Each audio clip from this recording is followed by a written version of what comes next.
नमस्कार।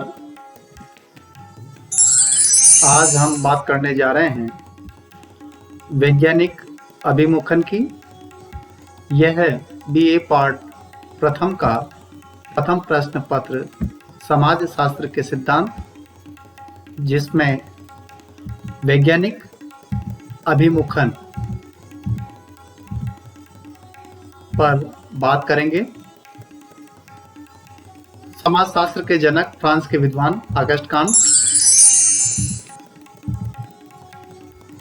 Emmanuel Durkheim, Max Weber और Parsons ने समाजशास्त्रीय वैज्ञानिक अभिमुखन के लिए वैज्ञानिक नियमों तथा प्रविधियों को महत्वपूर्ण माना है। इन विद्वानों के अनुसार लोग समान परिस्थितियों में समान रूप से ही व्यवहार करते हैं।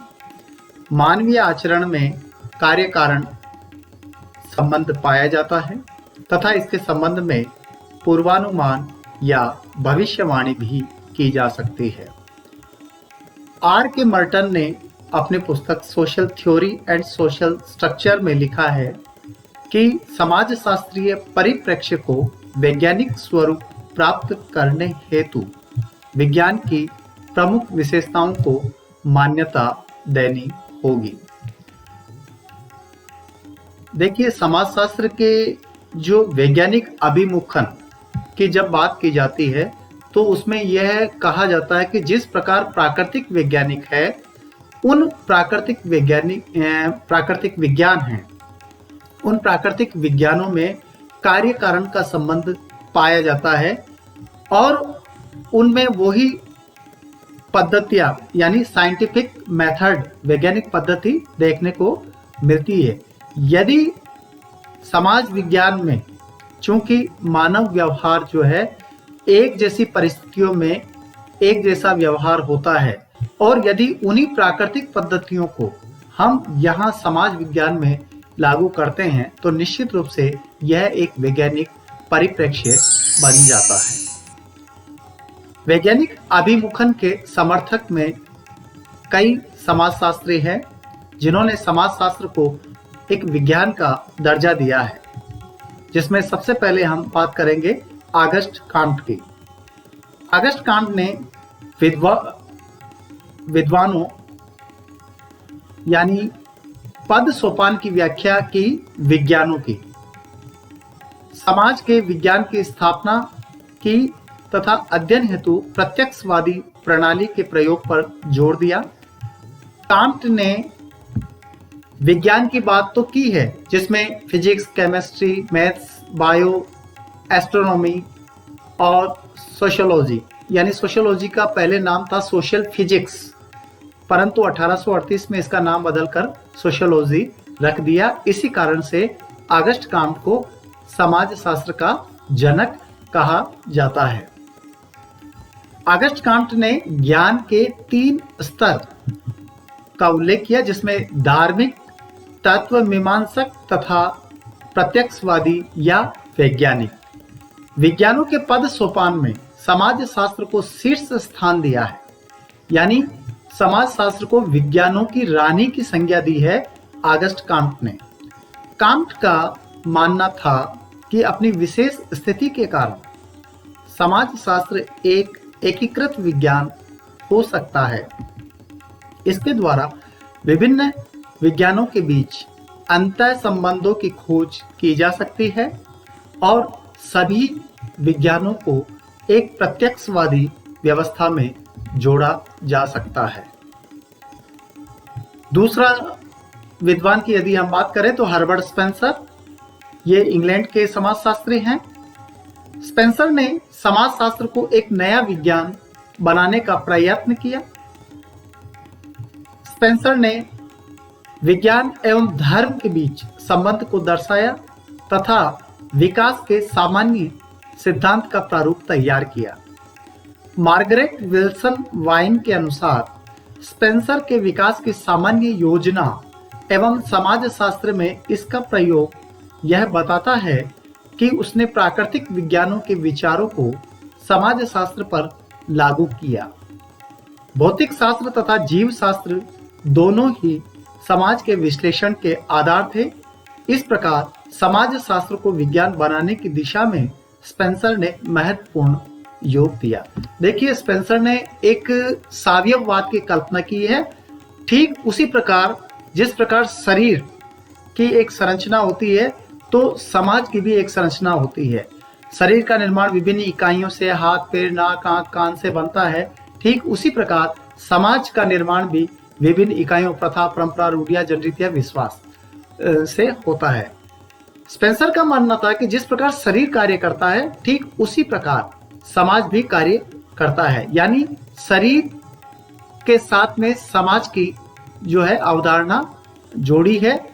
सावयववाद की अवधारणा इन्होंने बताई है, जो कि एक वैज्ञानिक हैं।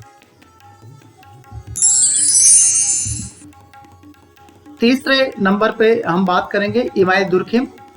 दुर्खिम ने अपने अध्ययन में कारण तथा कार्य पर विशेष जोर दिया, जो उनके द्वारा अपनाए गए वैज्ञानिक दृष्टिकोण का परिचायक है। दुर्खिम ने अपने अध्ययन में समाजशास्त्रीय वैज्ञानिक अभिमुखन को अपनाते हुए वैज्ञानिक पद्धति का सहारा लिया। सामाजिक तथ्य, श्रम विभाजन तथा आत्महत्या को वैज्ञानिक दृष्टिकोण से प्रस्तुत किया। यदि हम बात करें इमाम दुर्खिम की, तो अगस्त कांड के बाद में इमाम दुर्खिम का नाम बड़ी शिद्दत के साथ में समाजशास्त्र में लिया जाता है। इन्होंने कार्य और कारण के आधार पर वैज्ञानिक पद्धति को काम में लेते हुए सामाजिक घटनाओं का अध्ययन किया, जिसमें सामाजिक तथ्य की अवधारणा भी है, श्रम विभाजन की अवधारणा है, आत्महत्या की अवधारणा है, अलगाव। इसमें कहने का मतलब यही है कि अपने जीवन काल में इमाम दुर्खिम ने काफी पुस्तकें लिखी, जिसमें the division of labour in society, the rules of sociological method, the suicide, elementary education, elementary forms of religious life. इसके अलावा द सोशलिज्म, एनी सोशियोलॉजी में तथा रोमन साम्राज्य में यहूदी, मॉन्टेस्क्यू पर छात्र शोध प्रबंध आदि अध्ययन किए। लेकिन इन सभी में एक वैज्ञानिक सिद्धांत जो है वो नजर आता है। इमाम दुर्खिम को फाउंडेशन फादर भी कहा जाता है समाजशास्त्र के संबंध में। चौथी बात यदि हम कहें मैक्स वेबर की, तो वेबर के अनुसार सामाजिक विज्ञान मानव के ऐच्छिक तथा अनैच्छिक कार्यों का अध्ययन करने के लिए वैज्ञानिक विधि का सहारा लेते हैं। थियोडोर एबल के अनुसार वेबर के लिए सामाजिक विज्ञान समसामयिक दृश्य की मूर्त स्थितियों, घटनाओं या दशाओं के अध्ययन के लिए विज्ञान की पद्धतियों एवं प्रविधियों को लागू करने का एक प्रयास है, जो सामाजिक लक्ष्यों तथा मूल्यों पर सकारात्मक अथवा नकारात्मक प्रभाव रखती प्रतीत होती है। वेबर ने समाजशास्त्र को एक विज्ञान माना है तथा लिखा है कि समाजशास्त्र एक विज्ञान है जो सामाजिक क्रिया के व्याख्यात्मक बोध का प्रयास करता है, ताकि इसके द्वारा इसके घटक होने तथा इसके प्रभावों के कारणात्मक स्पष्टीकरण तक पहुंच सके। वेबर ने सामाजिक कार्य व्यवहार के आदर्श रूप, इन आदर्श रूपों के 4 प्रकारों, सामाजिक संबंधों के प्रकारों, औचित्यपूर्ण सत्ता की प्रकृति आदि को वैज्ञानिक तरीके से बताया। वेबर ने आइडियल टाइप अर्थात आदर्श प्रारूप की अवधारणा के माध्यम से मानवीय व्यवहार के कारणों का भी उल्लेख किया है। टालकाट पार्सन्स ने सामाजिक विज्ञानों को क्रिया विज्ञान के रूप में देखा। ये विज्ञान अंतःक्रिया तथा मूल्यों के संबंध में विचार करते हैं। आपने द सोशल सिस्टम पुस्तक लिखी। पार्सन्स ने प्राकृतिक विज्ञानों एवं सामाजिक विज्ञानों में अंतर कर बताया कि विषय वस्तु की दृष्टि से एक दूसरे से भिन्न है, परंतु पार्सन्स ने सामाजिक विज्ञानों में प्राकृतिक विज्ञानों में प्रयुक्त सामान्य पद्धतियों को काम में लेने पर ही जोर दिया। पार्सन्स की मान्यता थी कि अवधारणाओं तथा सैद्धांतिक व्यवस्थाओं को आनुभविक रूप से प्रमाणित किया जाना चाहिए, यानी अनुभववाद पर आधारित होना चाहिए। डेनियल डब्ल्यू रोजेट्स ने कहा कि यह स्पष्ट है कि पार्सन्स वैज्ञानिक परंपरा में है।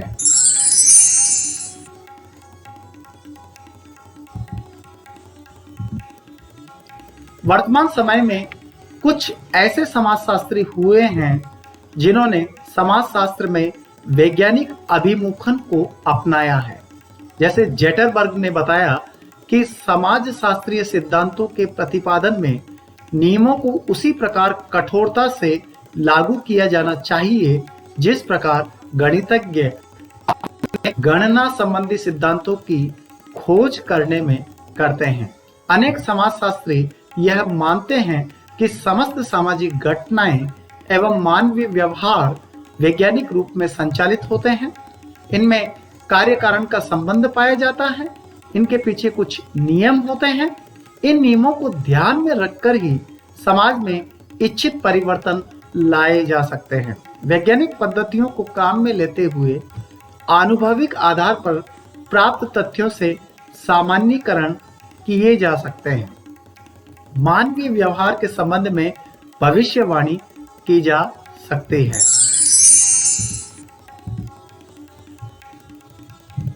सोरोकिन के अनुसार 1952 से 1965 के बीच समाजशास्त्र के क्षेत्र में असंख्य अनुसंधान कार्य तथा तथ्य विश्लेषण व आनुभविक अनुसंधान हेतु नवीन पद्धतियों का विकास हुआ। इस प्रकार पद्धति शास्त्र पर अधिक जोर दिया गया, जिसकी बर्जर ने आलोचना की और बताया कि समाजशास्त्री अपने विषय से दूर चले गए और वे मानव समाज के अध्ययन पर पूरी तरह ध्यान देने के बजाय पद्धति शास्त्र की बारीकियों में उलझ गए। धीरे धीरे विज्ञानवाद तथा वैज्ञानिक समाजशास्त्र के विरुद्ध आवाज उठने लगी और यह सोचा जाने लगा कि समाजशास्त्र के अध्ययन के लिए वैज्ञानिक पद्धति का प्रयोग किया जाना चाहिए या सहानुभूति तथा वर्स्टेहन नामक नई पद्धति का। इसी के परिणाम स्वरूप मानविकी उपागम का प्रादुर्भाव हुआ। जैसा कि समाजशास्त्रीय परिप्रेक्ष्य में दो उपागम है, एक तो वैज्ञानिक उपागम वैज्ञानिक परिप्रेक्ष्य और एक मानवतावादी या मानविकी उपागम है। तो परंपरागत समाजशास्त्र पर अर्थात वैज्ञानिक दृष्टिकोण के आधार पर समाजशास्त्र पर अधिक बल दिए जाने के कारण वैज्ञानिक अभिमुखन का प्रादुर्भाव हुआ, परंतु कुछ विद्वानों ने विज्ञानवादिता पर अधिक जोर दिए जाने के फलस्वरूप इसकी आलोचना भी होने लगी और इसके पश्चात मानविकी उपागम का जो है प्रादुर्भाव हुआ। आज तक बस इतना ही। बहुत बहुत धन्यवाद।